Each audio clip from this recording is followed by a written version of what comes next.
German spy chiefs say Russia could be capable of attacking the NATO military alliance by 2030. Deutsche Welle correspondent Kate Ferguson joins us now from Berlin. Kate, g'day. So this is quite a dramatic prediction. What prompted German intelligence officials to issue this warning?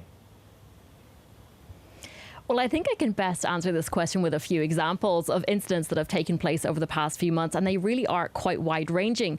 First of all, there was an apparent Russian plot to assassinate the CEO of German arms manufacturer Rheinmetall, which has been making weapons for Ukraine.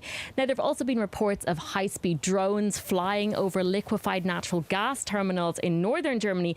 These are sites that were built to help wean the country off Russian gas after Putin's invasion of Ukraine. And then in July of this year, a package exploded at a logistics centre in the city of Leipzig.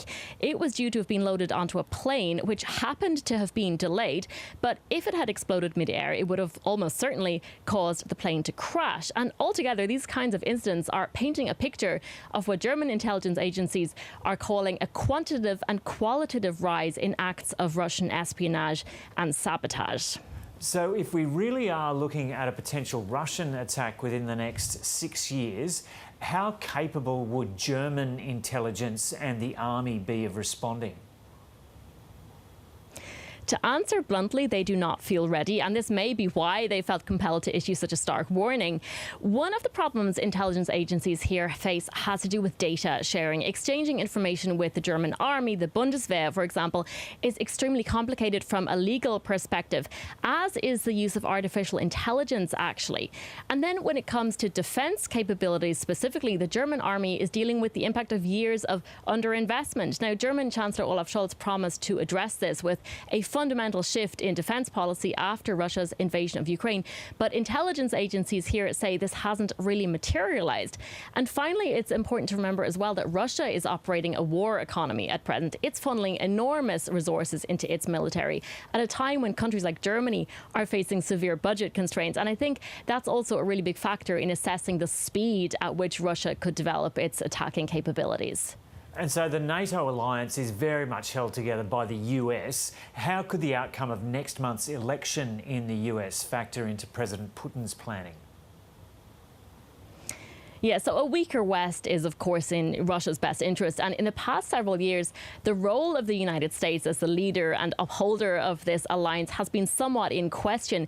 If we look at the history of the two candidates, during his presidency, Donald Trump was strongly focused on getting NATO members to pay their fair share for defense. And that strategy did succeed in getting other countries to up their spending. So in that sense, he did strengthen the alliance. At the same time, though, he did also say that he would encourage Russia to do, quote, whatever the hell they want to countries which are not meeting their financial commitments. And in that context, another Donald Trump presidency would presumably be Putin's preferred outcome in November. Now, Kamala Harris is much more vocally committed to the principle of NATO. At the Munich Security Conference here in Germany earlier this year, she described it as the greatest military alliance the world has ever known. But still, even if she does get elected, support among the American public for funding and arming Ukraine is not a given. And that, too, is something that Putin is very aware of and also ready to exploit, I think. OK, Kate Ferguson there in Berlin. One of Sydney's most popular beaches has been closed after hundreds of mysterious black balls washed up on shore. Miles Holbrook Walk reports from Coogee Beach.